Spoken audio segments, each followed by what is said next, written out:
lagi juga. Ayo pegang gini nih pisaunya pelan-pelan. Itu yang paling konkret. Tetapi memang ketika kita mengajar mulai dari yang paling sedikit promnya. Tadi ya, di orang tua juga saya sampaikan. Dengan misalnya kasih tahu dulu. Yuk menyapu yuk gitu. Ya. Bapak Ibu yang harus Bapak Ibu tahu, ini proses information processing ya. Kalau kita dulu belajar ya, kami ada tuh mata kuliahnya khusus. Human Information Processing, bagaimana manusia memproses informasi. Ternyata apa itu tuh nggak sesimpel yang kita pikir. Ya. Makanya kenapa kalau pada anak-anak autistik itu kelihatan banget tuh bahwa proses informasi manusia tuh sangat rumit. Contoh hal simpel. Kita tanya, siapa namamu? Anak yang verbal belum tentu loh Bu paham. Contoh anak saya dulu kalau ditanya siapa namamu, apa jawaban dia? Siapa namamu? Dia cuma ngulang kayak membeo. Karena apa? Dia nggak paham apa itu siapa namamu tuh, konsep itu dia nggak ngerti harus dijawab apa. Jadi di otaknya tuh bingung, petanya tuh kemana? Kan kalau anak yang biasa kan siapa namamu? Oh ditanya nama saya, gitu kan dijawab. Anak ini enggak. Makanya itu latihannya aja untuk bisa jawab nama mungkin bisa 3 bulan atau setahun sendiri. Beda-beda sesuai kondisi anak masing-masing. Ya, jadi sangat konkret. Yang saya lakukan waktu ngajarin siapa nama, tahu nggak Bu apa? Cermin. Dia punya cermin yang besar ya, seukuran badan dia di depan kaca. Tuh, ya itu, terus dia suruh pegang dadanya, ini Dava, ya. Jadi kalau siapa namamu, Dava, sambil lihat di kaca, itu yang ada di situ, itu dirimu dan itu namanya Dava, itu lama. Ya seperti itu, jadi betul-betul konkret. Ya, kan kita mikirnya sudah jawab nama doang, kok nggak bisa? Enggak, ternyata Masya Allah proses informasi di otak tuh, bayangin, dia harus tahu konsep siapa, apa bedanya dengan apa bedanya dengan di mana, ya, mengapa, bagaimana, tuh udah susah banget tuh kalau udah pertanyaan mengapa, bagaimana, ya, jadi itu konkret dan berulang, ulang lagi, terus diulang, ya, sudah bisa pun, ketika udah bisa, yang kita kasih keterampilan baru, yang udah bisanya jangan ditinggal, dibawa. Ibaratnya gini, Bapak Ibu ngajar tuh kayak kita ya ngafal angka ya gitu, atau tahu tentang apa, misalnya kendaraan atau tentang dinosaurus atau apa tuh detail banget itu ada, ya, tapi nggak banyak, ya. Nah memang anak autistik ini minatnya sangat terbatas, Bapak Ibu. Sangat terbatas, susah sekali untuk diajak move on ya. Nah ini yang menjadi tantangan buat kita. Gimana rigiditasnya, kakunya itu kita manfaatkan. Nih kalau di saya ya dimanfaatkannya itu anak saya misalnya begini. Akhirnya dia akan sangat bagus ketika kita kasih jadwal kegiatan. Dia tertib banget ikutin itu jadwal. Jadi Bapak Ibu Guru kalau main ke rumah saya, lihat kamarnya Dava di depan pintu itu jadwal dia semua. Mulai dari jam berapa kegiatannya apa itu udah ada. Dan dia sangat tertib ikut itu. Ya, baru saya tadi cerita sama Bu Teti gitu ya. Saya 2 anak, anak saya kedua perempuan. Kalau saya udah nih pagi-pagi ya mau aktivitas subuh, saya biasakan tuh jamaah dan alhamdulillah Dava udah bisa jadi imam. Dia hafalan surat pendeknya sudah lumayan dan bacaan Qurannya juga lumayan. Dan itu luar biasa. Ngedidiknya tuh Quran itu saya sendiri yang ngajarin. Jadi anak-anak saya 2 itu untuk Quran khususnya itu saya sendiri yang ngajar. Karena saya pikir ini yang bisa saya banggain ke Allah tuh apalagi kalau bukan ini. Ya sampai Bapak Ibu kalau tahu ya, sampai suami saya itu sampai bilang ke saya, ketika misalnya saya perkembangannya nggak seperti yang saya harapkan. Kadang kan kita manusia pengennya tuh kayak linear gitu ya, makin lama makin bagus. Sementara Bapak Ibu yang harus, tadi saya lupa sih ngomong orang tuanya dia ya, autistik itu nggak begitu, anak-anak berkebutuhan khusus tuh nggak begitu, yang perkembangannya tuh ibaratnya udah begini semua naik terus enggak, nanti bisa turun, jebot gitu ya, ibaratnya kita bilang kayak roller coaster. Ya hidup kita tuh yang punya anak kayak orang tua tuh kayak gitu. Ada sih fase tenang, nanti tuh tegang, nanti sakit, sampai mules, sampai nangis, sampai apa itu ada. Ya sampai ada, maksudnya titik yang saya Allah gitu, saya harus gimana lagi. Dan itu dia ya, yang namanya support group itu penting, termasuk dari teman-teman saya juga gitu.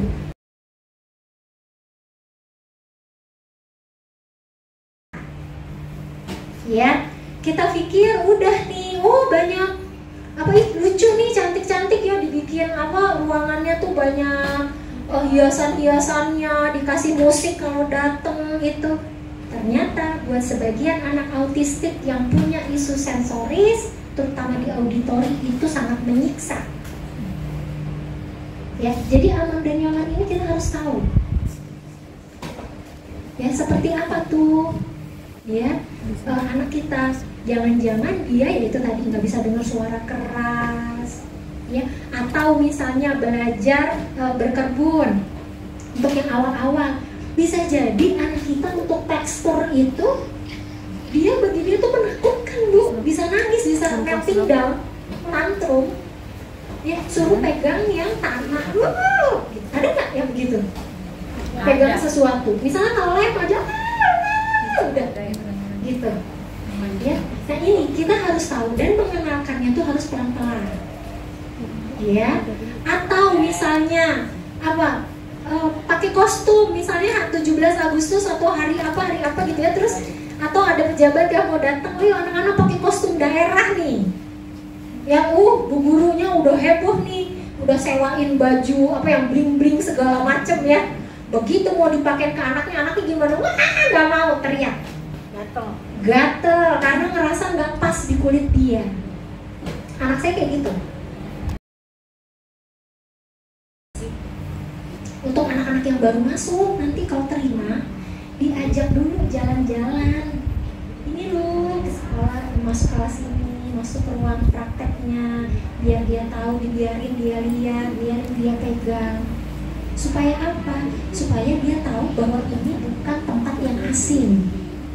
Kita tahu Bapak Ibu, anak-anak autistik itu rigid, kaku, sekali lagi. Jadi ya harus ada introduksinya tuh harus panjang. Briefingnya kadang-kadang harus lebih panjang daripada anak biasa. Ya, karena kalau enggak kelas, karena gini, dia pindah dari terapi misalnya kata terapis, udah bisa sekolah nih, dimasukinlah sekolah sih, kan beda tuh. Ruangnya, gurunya, temannya kan beda semua. Maka butuh pengenalan. Jadi nanti kalau tahun ajaran baru, ada anak baru, yuk diajak satu-satu anak-anaknya ya, Bapak Ibu guru untuk kenalan nih sama kelas. Yuk kita tahu, tanya sama orang tua.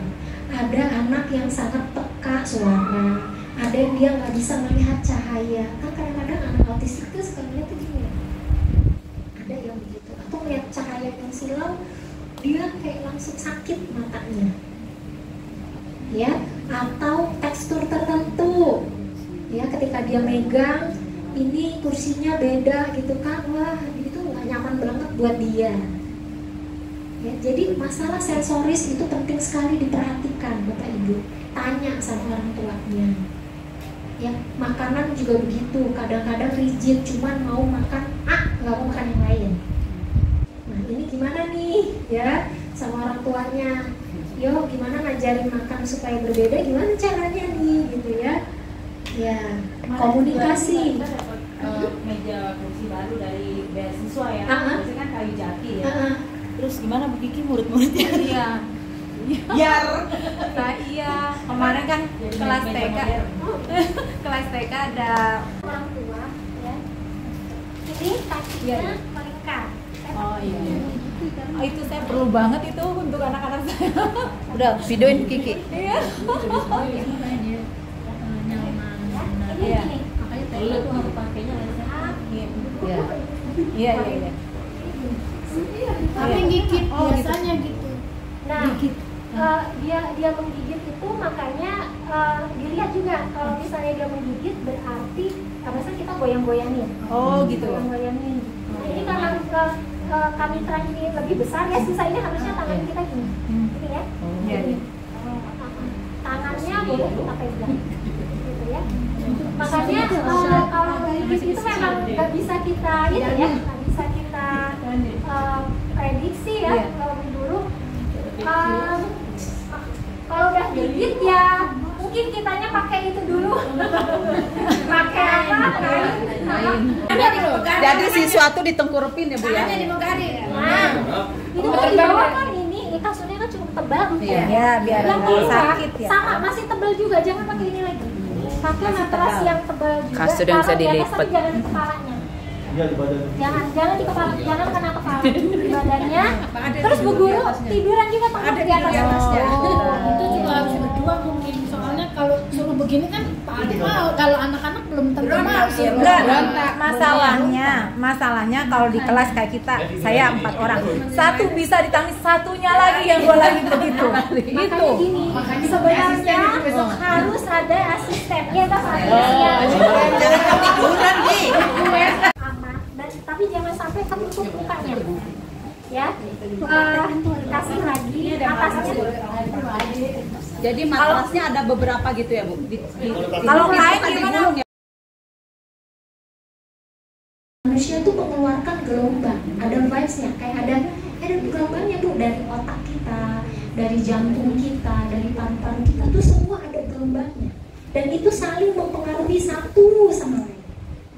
Ini yang ada di sini ini kita saling pengaruhi Bu.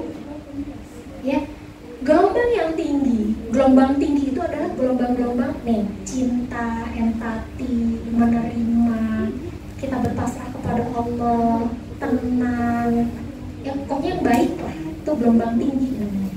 Gelombang yang rendah ya itu ya benci, sebel, lagi tuh, pokoknya ya marah, kita nggak percaya, kita suzon sama orang, ya penyakit hati itu gelombang rendah.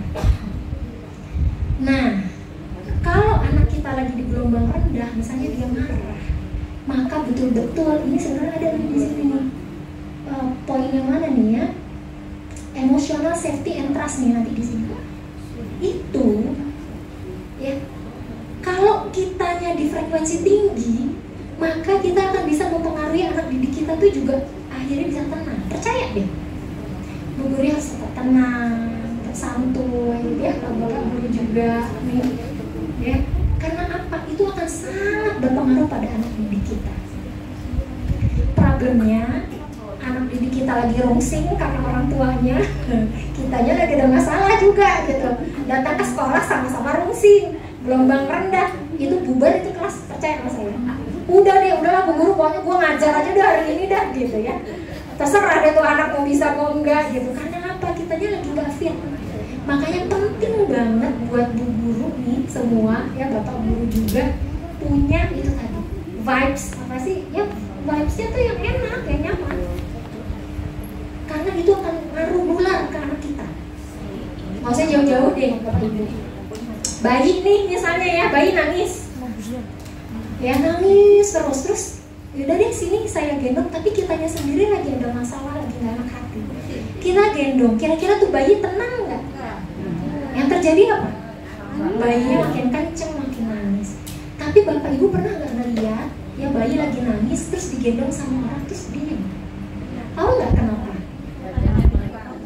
Karena orang yang gendong itu lagi tenang, emosinya bagus, gelombangnya tinggi, yang itu akhirnya menular, mengalir ya ke si bayi, yang akhirnya bayinya juga bisa ambil. Makanya penting banget ini ya, baik orang tua juga seharusnya, dan Bu Guru terutama ini ya, Bapak Guru ini emosi ya, emosi, jadi bisa menghadapi anak itu dengan tenang. Kalau kita tenang, percaya anak itu juga lama-lama juga akan bisa tenang. Tapi kalau kitanya terpancing, udah jadi tambah jadi anaknya ya. Ini dia, siap menghadapi respon emosi apapun dari anak didik kita. Ini kolaborasi dengan orang tua atau pengasuh ya, itu dia. Kadang kan orang tua masih ada yang fasenya denial ya Bu, masih apa istilahnya denial tuh menolak Emang bener nih anak saya autis gitu. Atau ya dia masih belum bisa terima gitu ya. Atau kadang ya fasenya ya lagi marah-marah ini. Besok apa ya saya atau keluarganya gara-gara kamu sih mungkin waktu hamil gini-gini. Jadi orang tuanya sendiri lagi nggak enak hati, nggak enak pikiran. Ya, nah ini dia makanya masya Allah mau kasihan anaknya ya, mau siapa lagi yang bisa membantu kecuali alhamdulillah nih, masya Allah punya bapak ibu guru semua di sini. Ya, penting nih kolaborasi. Jadi jangan bu guru sendiri merasa sendiri enggak. Ya ajak orang tuanya juga untuk ikut sama-sama mendidik. Tekankan ke orang tua bahwa kita partner ya bu, kita partner ya kak. Yuk sama-sama yuk biar anaknya jadi lebih baik, lebih maju, lebih punya progres. Sedikit-sedikit nggak apa-apa. Ya. Tanya tadi semua info detail tentang anaknya. Oh ibunya nggak tahu, lebih tahu babysitternya, panggil babysitternya. Mbak ini gimana, makannya apa? Kan ada orang tua ya yang kerja mungkin, akhirnya mbaknya yang lebih banyak tahu. Ya jadi kerjasama. Tanya info apapun yang bu guru perlu, ya. Karena ini infonya nanti berpengaruh terhadap bagaimana bapak ibu mendidik anak ini di kelas, mendampingin, ya. Termasuk makan apa tadi, tidurnya semalam gimana. Anak tuh kalau nggak tidur udah lihat deh besoknya tuh bakal kacau di sekolah. Kita aja kalau begadang ya kan nggak enak tuh badan, apalagi anak-anak ini. Makanya tidur itu jadi satu hal yang sangat penting sebenarnya buat anak-anak ini. Ya boleh banget bu guru tanya aktivitasnya apa di rumah, berapa banyak tuh nonton HP aja atau diliatin main iPad apa, ditanya. Nanti boleh diajak diskusi, boleh nggak yuk dibikin apa kegiatan apa. Ya emang masya Allah ya itu dia bu, kerjanya itulah ya, mudah-mudahan jadi ladang amal soleh pada ibu guru semua ya. Nah, tapi kalau misalnya di sini tuh akhirnya ada beberapa yang justru pas di sekolah dia tidur gitu. Nah itu gimana biarin aja gitu kan hampir setiap hari gitu. Biarin aja tuh. Nah itu dia. Ini kan berarti ada gangguan tidur ya. Kenapa diterbalik, siang tidur, pagi tidur, kemudian malam yang dia mungkin aktif tuh. Pasti kan kalau pagi tidur malamnya nggak bisa tidur. Itu biasanya kayak gitu. Itu diajak orang tuanya disaranin coba deh konsul ke dokter. Dokternya ini gimana ya kok anak saya tidurnya kebalik. Dokternya juga jangan dokter umum atau dokter anak biasa. Biasanya tuh dengan dokter konsultan syaraf anak yang memang ngerti nih masalah ini. Ya, anak saya dulu juga gitu bu. Bapak, tau nggak kalau mau tidur harus ngapain? Harus diajak keliling Jakarta dulu.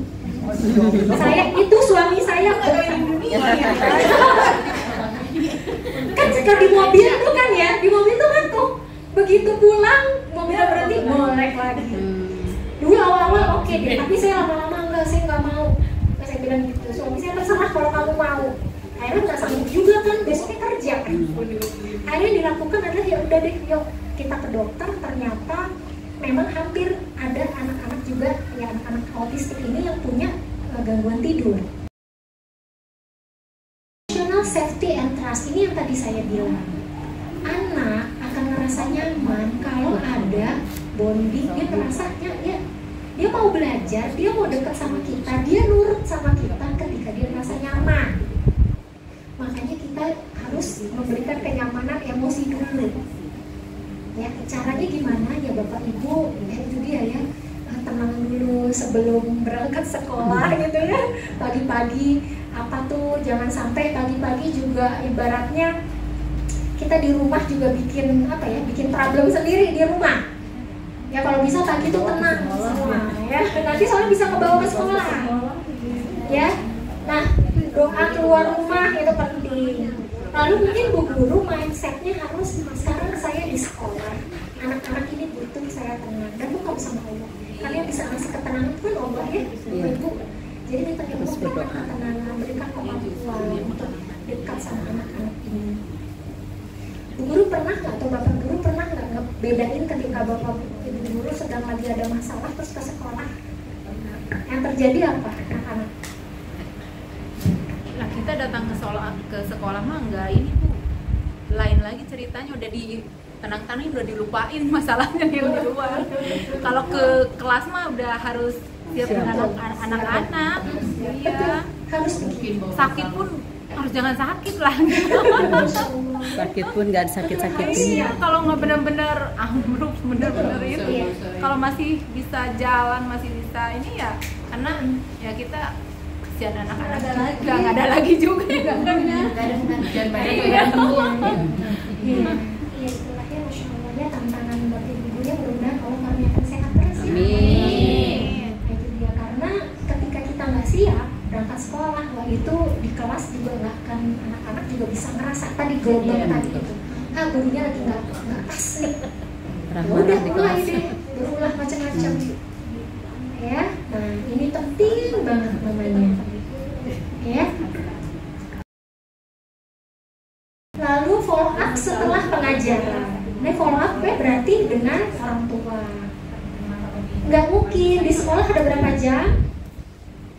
Sekolah 5 jam. 5 jam aja. Itu 19 jam lainnya ada di rumah. Ya enggak? Boleh. Ada buku penghubung nggak Bu Teti? Tidak ada. Tidak Jadi ada. kita lewat grup WhatsApp. WhatsApp. Nah, boleh di situ bilang, hari ini anak-anak diajarkan ini. Tolong ya ayah bunda di rumah diulang.